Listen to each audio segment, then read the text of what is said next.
Di dalam buku berjudul Kepemimpinan Militer, Prabowo menorehkan catatannya tentang salah satu adegan pertempuran yang dipimpin oleh Sultan Salahuddin Al-Ayyubi. Kawan muda, kita berjumpa kembali dalam program Kata Minmot di kanal YouTube Man of Our Time ini. Terima kasih untuk Anda semua yang telah menjadi subscriber di kanal ini. Terima kasih juga bagi Anda yang sering memberikan like atau menyukai program ini, dan terima kasih pula kepada Anda yang sering atau memberikan komentar. Dan bagi Anda yang belum menjadi subscriber, kami senang sekali jika Anda pun turut mensubscribe kanal kami. Kawan muda, salah satu kegemaran calon Presiden Prabowo Subianto adalah membaca buku. Sehingga setiap kali bepergian ke luar negeri, baik untuk perjalanan dinas ataupun perjalanan pribadi, Prabowo selalu menyempatkan diri untuk berbelanja buku. Kebiasaan Prabowo berbelanja buku ini antara lain diungkapkan oleh Ketua TKN Prabowo Gibran, Rosan Ruslani, yang sering menemani Menteri Pertahanan Prabowo Subianto pada saat berkunjung ke Amerika Serikat. Ketika itu, Rosan masih bertugas sebagai Duta Besar Indonesia untuk Amerika Serikat di Washington, D.C. Di sela-sela kegiatan resminya sebagai Menteri Pertahanan yang sedang bertamu ke negeri Paman Sam, Prabowo sering mengajak Rosan berbelanja buku. Buku yang dibelinya berat-berat, kata Rosan. Berat dalam arti kandungan isinya. Dan mungkin juga berat dalam arti sebenarnya, alias tebal. Mungkin setebal buku yang pernah ditulis Prabowo yang berjudul Kepemimpinan Militer, catatan pengalaman Letnan Jenderal TNI Purnawirawan Prabowo Subianto yang diterbitkan pada pertengahan 2021. Salah satu topik bacaan yang sangat diminati Prabowo adalah sejarah. Ia sangat tertarik pada kisah-kisah perjalanan hidup para tokoh sejarah, baik tokoh sejarah Indonesia maupun tokoh sejarah dunia. Kekagumannya pada tokoh-tokoh sejarah itu diangkatnya pada beberapa buku yang pernah ditulisnya.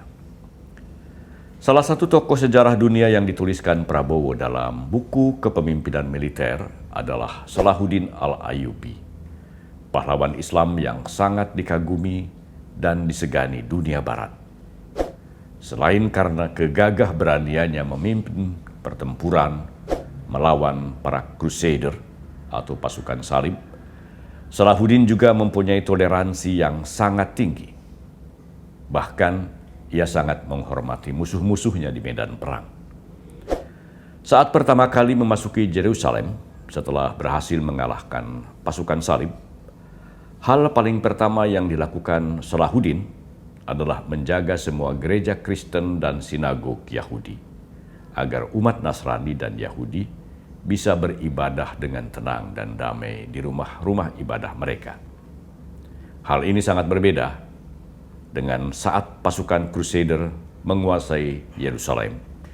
Banyak sekali pembunuhan yang dilakukan para Crusader terhadap umat Islam dan Yahudi, sehingga para penulis sejarah mengibaratkan situasi Yerusalem saat itu sebagai kota yang digenangi darah hingga setinggi lutut.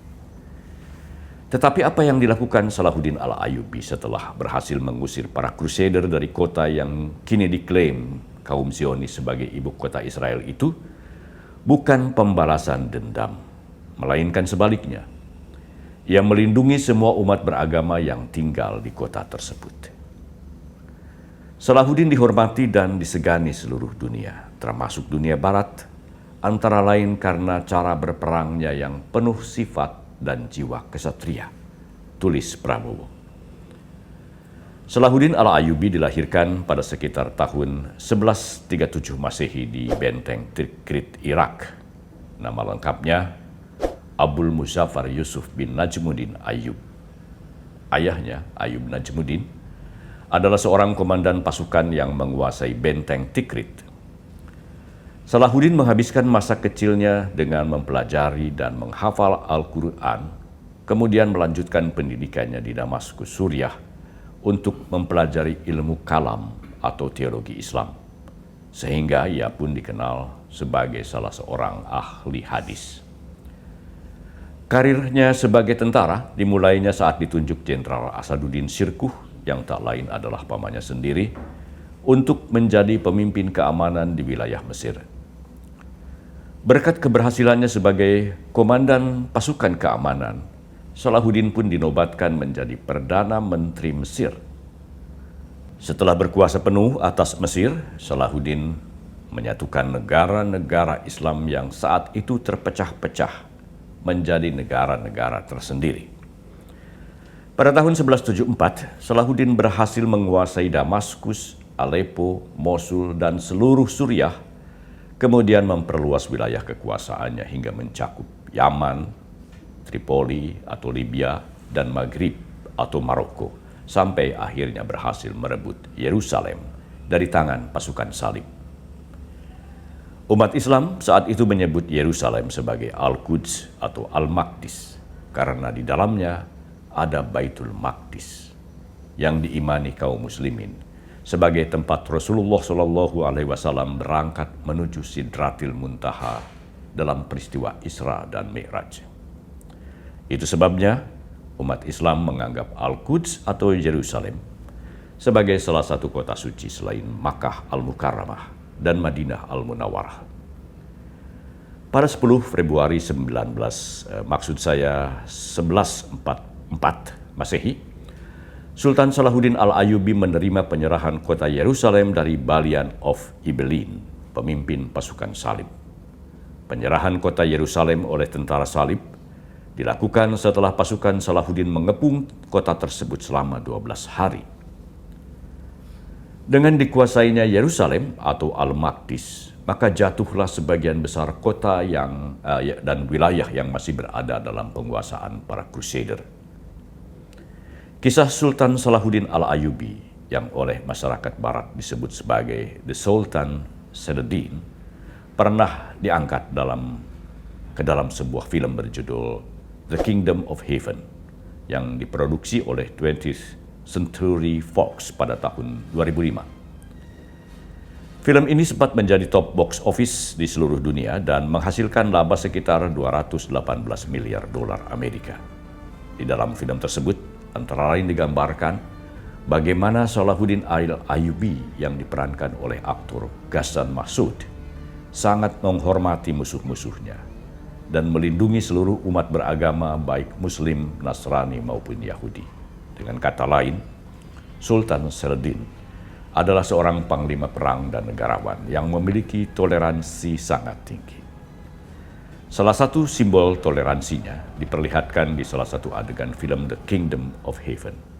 Adegan saat Salahuddin memasuki Baitul Maqdis. Saat itu, Salahuddin menemukan palang salib yang tercecer akibat pertempuran. Salahuddin mengambil palang salib tersebut, kemudian menaruhnya di tempat yang semestinya hingga palang salib itu berdiri kembali. Di dalam buku berjudul Kepemimpinan Militer, Prabowo menorehkan catatannya tentang salah satu adegan pertempuran yang dipimpin oleh Sultan Salahuddin Al-Ayyubi. Ketika itu, Sultan Salahuddin sedang berhadapan dengan lawannya yang tangguh, yakni Raja Richard pertama dari Inggris, yang juga dikenal dengan julukan Richard of the Lion Heart atau Richard si hati singa. Dari salah satu perbukitan, Salahuddin menyaksikan bagaimana Richard terkepung oleh tentara Arab yang dipimpinnya dan terjatuh dari kudanya karena kudanya mati terbunuh. Salahuddin segera memerintahkan seluruh pasukannya untuk menghentikan pertempuran. Kemudian mengirim adiknya sendiri untuk membawakan kuda yang lalu diberikannya kepada Raja Richard. Seraya mengatakan, tidak pantas seorang raja bertempur tanpa kuda. Raja Richard pun menaiki kuda yang diberikan oleh Salahuddin untuk melanjutkan pertempuran. Dan Salahuddin memberikan kesempatan kepada Richard untuk meloloskan diri dari kepungan pasukannya.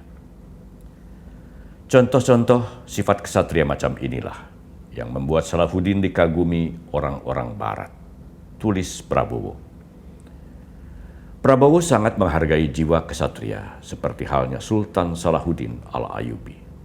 Seorang kesatria adalah the warrior of the light atau pendekar cahaya, seperti yang tertulis dalam salah satu buku karya novelis asal Brasil, Paulo Coelho, buku yang juga mengisi hasanah kepustakaan Prabowo Subianto. Seorang kesatria atau seorang pendekar tidak pernah memiliki dendam, seperti juga Prabowo, yang tidak pernah memiliki dendam terhadap orang-orang yang mengkhianati dan menyakitinya. Seorang kesatria juga harus siap menderita. Di medan perang, saat Prabowo bertempur sebagai prajurit TNI, ia menghormati musuh-musuhnya. Dan di medan politik, Prabowo juga menghargai dan menghormati lawan-lawan politiknya, meskipun lawan-lawan politiknya ini terus-menerus berusaha menjatuhkan dan menjegal Prabowo agar tidak berhasil menjadi Presiden Republik Indonesia. Bagi Prabowo, semua yang dilakukannya sejak masih prajurit hingga sekarang didasari niat tulus dan ikhlas karena ingin berbuat baik untuk Republik Indonesia. Sehingga ia pun siap menghadapi segala risikonya. Ia tidak pernah takut dijegal, difitnah, dan dijelek-jelekan. Karena bagi seorang patriot, tidak ada jalan yang ringan. Saya dihajar, saya difitnah, saya dijelek-jelekin. Saya niatnya hanya berbuat baik untuk Republik Indonesia. Dari letnan, kami pertaruhkan nyawa untuk Republik ini. Pak Derajat, Pak Arifin, penerbang helikopter. Penerbang helikopter setiap naik itu pertaruhkan nyawa. Cuaca jelek, kabut, angin kencang, pesawat jatuh. Ya kan?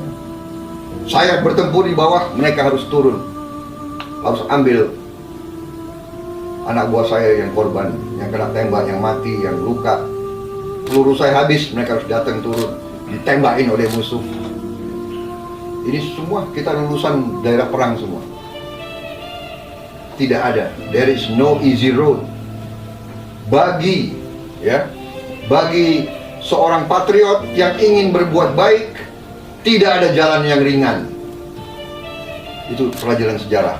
Tapi juga saya ingat pepatah juga ajaran dari orang-orang bijak. Tidak ada manusia yang utuh sebelum ia menjadi bagian dari perjuangan yang lebih besar dari dirinya sendiri.